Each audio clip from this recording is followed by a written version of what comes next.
Zerp. Sipping on that scissor. Stupid decision. I decided to stop going to the gym so I could focus on consuming liquid heroin. You are an idiot, Aiden. Wanted to hear that. I'm not. Well, you heard it from Andrew Tate himself. Aiden, you are an idiot. Let's see all the stuff that Andrew had to tell Aiden about his addiction.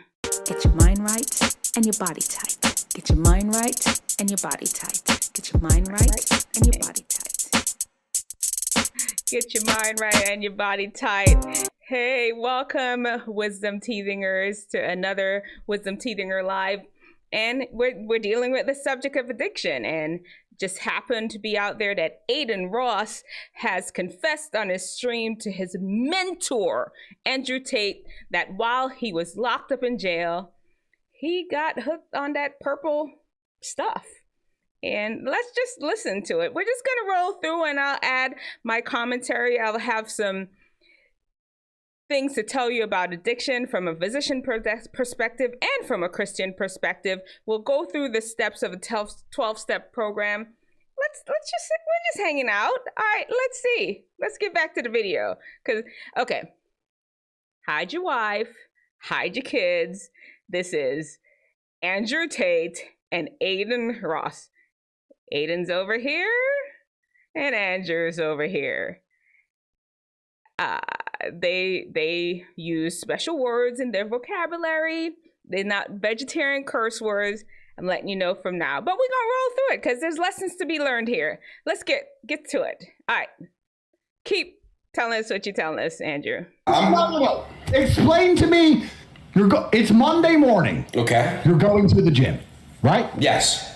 What happens on Tuesday when you change career path? Explain to me. What happens? I need to understand this now. You're going to the gym, you're getting in shape, you're looking better, and then you decide to become a drug addict. Please explain. I want to make sure this doesn't happen to me. So I need to understand how this terrible circumstance can befall a completely logical, He just tripped and fell into addiction. Let's hear it. intelligent, adult human. Tell me how this happened. So I had somebody come to me. I was down, you know what I'm saying? I was really, really fucked up. Oh, by the way, you were still in jail, by the way. I want to make that clear. I was in jail and I wasn't taking drugs. Hey, I blame you though, bro. You're my fucking role model. What the fuck were you doing? Why were you in jail? Like I said, they have some interesting words. There's still lessons to be learned, though, if you could overlook the curse words. Let's go. Because every single revolutionary in history who is genuinely changing the world to be better, whether it's Nelson Mandela or Muhammad Ali or Malcolm X, you can name them all. Well, let's cut right to what Aiden said. A lot of times people do reach for drugs as a way of coping. Aiden is a mentor. Well, Andrew is a mentor to Andrew Tate. Did I say that right? Andrew is a mentor to Aiden. You just look through the interwebs, you don't have to see very far. And, you know, it broke his heart that his mentor was in jail. I don't know what his father's status is, but sometimes people still have mentors that, even though they have good fathers, and it just is what it is. Let's go. Maul went to jail. It is part of the hero's journey, unfortunately, and I must suffer. So I suffered. And it's a good thing I spoke for a very long time about the fact they're going to try and do that to me. And also I spoke for a very long time about the fact that life as a man is suffering. I do not need an easy life. I need a life of purpose and vision. And I derive my happiness from making sure that I'm doing the right thing. And if I have to suffer to do the right I mean, he's got a point.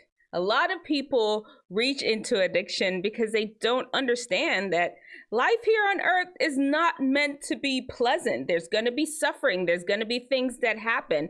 You can still have happiness. You just have to define it the right way. It's not giddy. It's not all butterflies and bunny rabbits.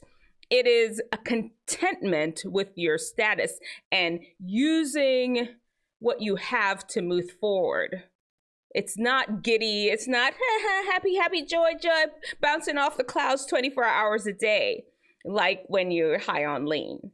And some people don't recognize that.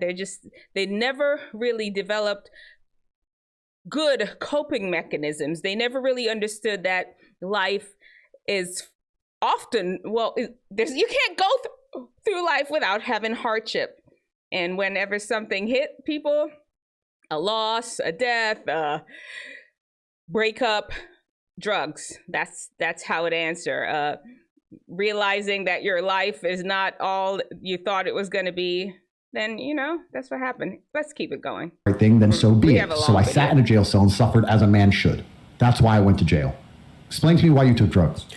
All right, yeah, I'm gonna be a man and take accountability. It was me. It was people around me that should have not been around me to influence, but it's still me. I made the decision to pick up that cup. Bad company. I can't even begin to tell you. If you're young, I'm sorry, I'm stopping, but this is an important point. When you're young, wisdom teethingers, this is a time where you begin to pull away from your family unit and establish yourself as your own entity. When you have the wrong friends, trust and believe one bad apple can spoil the whole bunch. You will end up doing things that you never thought in a million years that you would do. You would do it. You look up and be like, who that? Who just stole from their mama to get some lean? Who just beat up their brother and sister? You will be surprised the things that you will do with bad friends. And that's what happened to Andrew. He was surrounded by, not Andrew, Aiden. He was surrounded by a bunch of bad people. Pour four and basically sip, you know, and that's it. I did, and I got a lean gut, okay? Got fat, no more, okay? Kicked the cup, no more lean. Told you, I confided in you that So you're going to, no, I'm not letting you off. I'm a professional. Stay on him, You're on him. going to the gym on Monday. It's now Monday night, your friends come round, they pour liquid heroin into a cup. Yes. You drink the cup. Yes. Tuesday comes, you wake up and think, I don't need the gym anymore. I need more liquid heroin. Yes. It's bad. That will make me stronger. That will improve my life. I didn't have that mindset because I was so fucked up. But yes, bro, it's bad. It's fucked up. It's a serious problem. I'm done. I kicked the cup. I haven't sipped in a while, and I'm not gonna sip. Don't smile. Listen, I don't want to make a joke out of it, but there's real. You are a fucking idiot. You are a fucking dumbass. You are as stupid as people come. Who quits the gym to take drugs professionally? You are as stupid as... He went in on him. Listen, while he's saying he just quit it, he was fortunate. There's not a lot of people that are that fortunate to quit these habits. You've seen them. What is that place in Philadelphia? Oh, well, they have the people that they call like the walking zombies, Lexington Avenue. I'm gonna pull it up here. Let's look it up together because it is really freakish how people have just sunk to the degree of depth from drugs. Is it Lexington? In Philadelphia? Oh Lord, it would be nice if I spelled it right. Let me put it in. I think it's Lexington in Philly.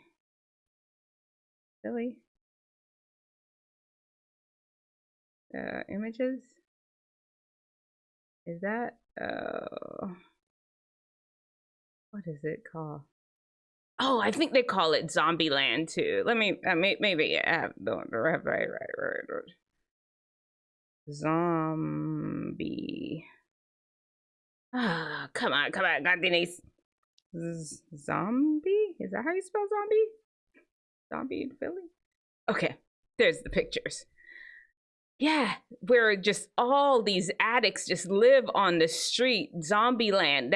Like all these people are addicted to heroin and fentanyl and all of that. A lot of people, they don't end up seeing the end of their addiction. They end up on the street, homeless, losing their lives, just crunched over in the middle of the street like some of those pictures.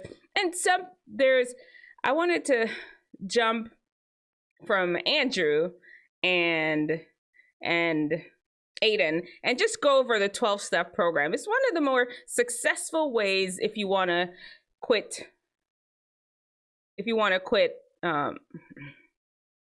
quit drugs or any addiction, actually. So the first step, you see, we admit we are powerless over alcohol, that our lives have become unmanageable. And it's not just alcohol. I know it's with AA. You can really use this for any drug.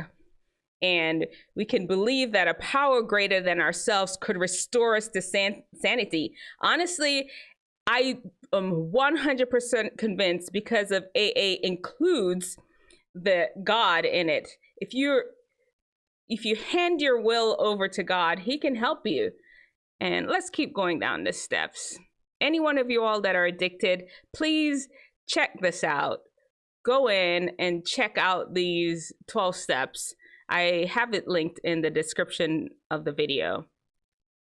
And okay, make a search of fearless moral inventory of yourselves. Admit to God to, I'm trying to put my picture up here.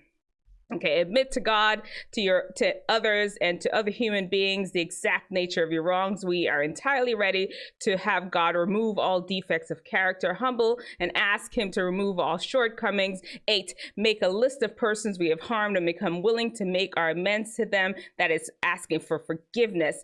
Make direct amends to such people, whatever possible, except that when to do so would injure them or others. To continue to take personal inventory when we are wrong, promptly admit.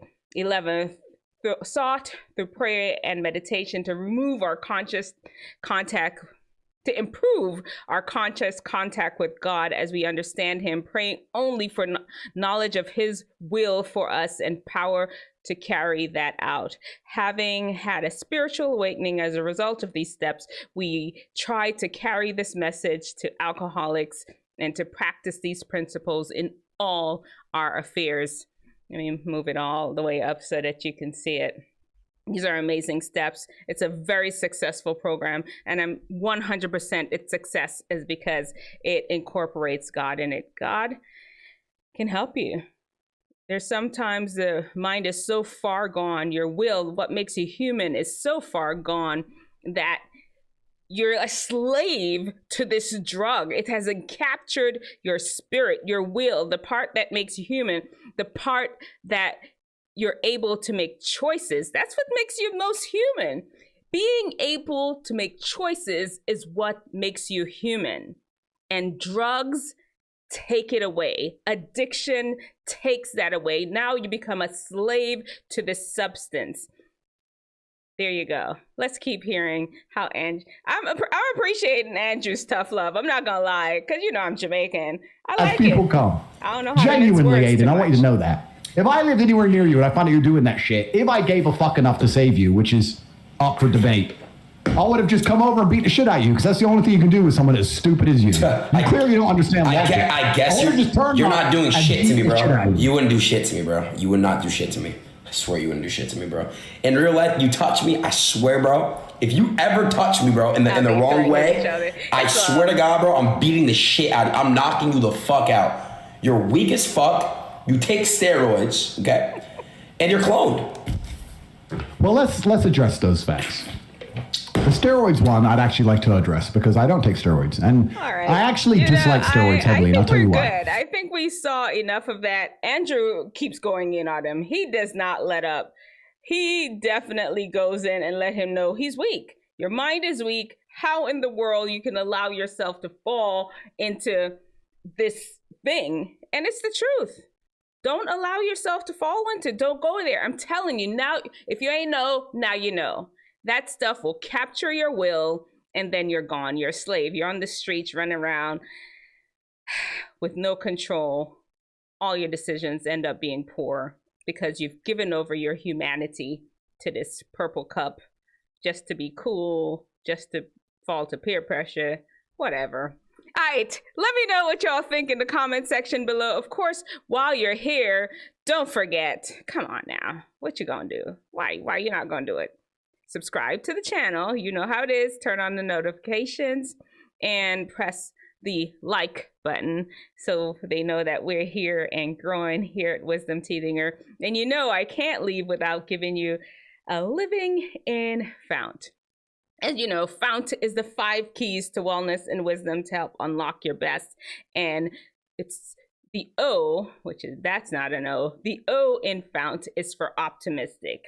And one of the last steps in being optimistic is, of course, the first one is recognize reality. Second one, make a positive move. Third is connect with love. And God is the ultimate source of love. If you're dealing with addiction, you connect with God. That's what those 12 steps in the 12-step program really walks you through, a connection with God and your fellow humans, connecting with true love, not this bottle, not this thing. When you connect with love, you will have a happy life, true happiness, not that fake giddy, running around partying happiness. That's what you want. That is what you want. So there you go. All right, we out here. Take care. And you know, can't leave up here without letting y'all know to smile. Jesus loves you. You know how it goes. You all take care. I love y'all. Dr. D has a lot of kids.